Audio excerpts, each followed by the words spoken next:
मुस्कुराए छोटी मोटी बातों पे আমার একটা জায়গায় আমি একটা মা, আমার সন্তানের যেটা বেটার সেটাই আমি করব, তাই না? সাকিব আমাকে আবারও ঠকালো, জয়কে নিয়ে আলাদা থাকবো, বুবলির আবার বাচ্চা।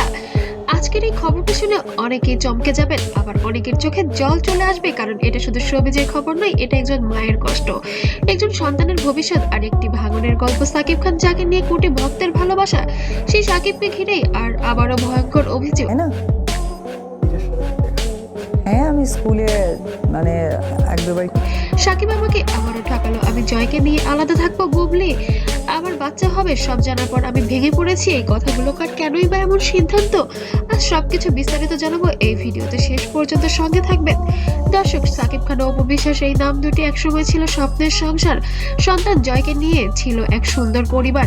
কিন্তু সময়ের সঙ্গে সঙ্গে ভালোবাসা বদলালো, ভরসা ভাঙলো, আর শুরু হলো দূরত্ব। এরপরই আলোচনায় আসে শবনম বুবলি, একসময় গোপন একসময় প্রকাশ্যে এই সম্পর্ক নিয়ে শুরু হয় বিতর্কের পর বিতর্ক। অপু বিশ্বাস তখন বলেছিলেন সবকিছু মেনে নিয়েছি সন্তানের জন্য, কিন্তু প্রশ্ন শাকিব খানের সাথে অপু বিশ্বাসের কখনো বিয়ে হয়নি, হিন্দু মুসলিম কিভাবে বিয়ে হলো? আচ্ছা, উনি যদি হিন্দুই থাকে তাহলে কিভাবে মুসলমানের সাথে বিয়ে হলো? মানে আচ্ছা, অনেক কিছু হচ্ছে, এই মেনে নেওয়ার সুযোগকে বারবার অপব্যবহার করা হয়েছে। সাম্প্রতিক সময় ঘনিষ্ঠ মহলে অপু বিশ্বাস যা বলেছেন তা শুনে অনেকেই স্তব্ধ। তিনি বলেন, আমি ভেবেছিলাম সব ঠিক হয়ে যাবে, কিন্তু সাকিব আমাকে আবারও ঠকালো। অপুর দাবি, তাকে বারবার আশ্বাস দেওয়া হয়েছে সংসার, সন্তানের ভবিষ্যৎ, সম্মান সব ঠিক থাকবে, কিন্তু বাস্তবে নাকি ঘটেছে উল্টোটা। সবচেয়ে বড় ধাক্কা আসে তখন যখন তিনি শোনেন বুবলির আবার বাচ্চা হতে পারে। এই খবর শুনেই অপু নাকি পুরোপুরি ভেঙে পড়েন। দর্শক, একজন মা যখন এই কথা বলেন, আমি জয়কে নিয়ে আলাদা থাকবো, তখন বুঝতে হবে সিদ্ধান্ত কতটা কঠিন। অপুর ঘনিষ্ঠ সূত্র জানে তিনি আর কোনো ধরনের মানসিক টানপোড়েন জয়কে নিয়ে রাখতে চান না।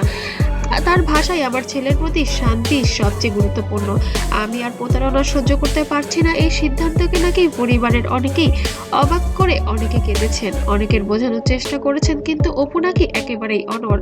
এখন আসি সবচেয়ে স্পর্শকাতর তো আসে, এটা প্রসেসিংটা কি ছিল, এবং ওনার যে ডিভোর্স হয়ে গেছে, কিন্তু উনি এখন আবার বলছে যে ওনাদের সাথে খুব সম্পর্ক। অংশে বুবলির আবার বাচ্চা হবে, এই খবর সত্যি নাকি গুজব এখন পর্যন্ত কোনো সরাসরি নিশ্চিতকরণ নেই, কিন্তু শোবিজ অঙ্গনে গুঞ্জন তীব্র। এই গুঞ্জন নাকি অপুকে মানসিকভাবে ভেঙে দিয়েছে, কারণ এই বিষয়গুলো তাকে না জানিয়ে গোপনে চলছে, সেটাই তিনি ঠকানো বলছেন। দর্শক প্রশ্ন, সত্যটা আসলে কি? সাকিবকে আবারও নীরব থাকবেন? এই পুরো ঘটনার পরে সাকিব খানের পক্ষ থেকে কোনো সরাসরি বক্তব্য নেই। এই নীরবতাই এখন সবচেয়ে বড় প্রশ্ন, কারণ নীরবতা অনেক সময় সবচেয়ে ভয়ঙ্কর উত্তর হয়ে দাঁড়ায়। ভক্তদের একাংশ বলছে সাকিবের পরিষ্কার করে কথা বলা উচিত, আবার কেউ বা বলছে সবই বানানো গল্প, কিন্তু অপু বিশ্বাসের চোখের জল কি বানানো হতে পারে? সবচেয়ে বেশি কষ্ট পাচ্ছে কে জানেন? ছোট্ট জয়। একদিকে বাবা আর একদিকে মা, এই টানপূরণের মাঝখানে একটি শিশু। অপু বিশ্বাসের দাবি, আমি চাই না আমার ছেলে এসব দেখে বড় হোক, এই কারণেই তিনি আলাদা থাকার সিদ্ধান্ত নিচ্ছেন। প্রিয় দর্শক, এই গল্পের শেষে এখনো লেখা হয়নি সাকিব কথা বলবেন কিনা, বুবলির খবর সত্যি কিনা। বুবলির খবর সত্যি যদি হয়, তাহলে অপু বিশ্বাসের সিদ্ধান্ত কি অটল থাকবেন কিনা, সব প্রশ্নের উত্তর সময়ই বলে দেবে। তবে একটা কথা নিশ্চিন্ত, যে ঘটনা আবারও নাড়িয়ে দিয়েছে বাংলাদেশের শোবিজ অঙ্গন। আপনার মতামত কি? আর অপু বিশ্বাস সঠিক সিদ্ধান্ত নিচ্ছেন কিনা?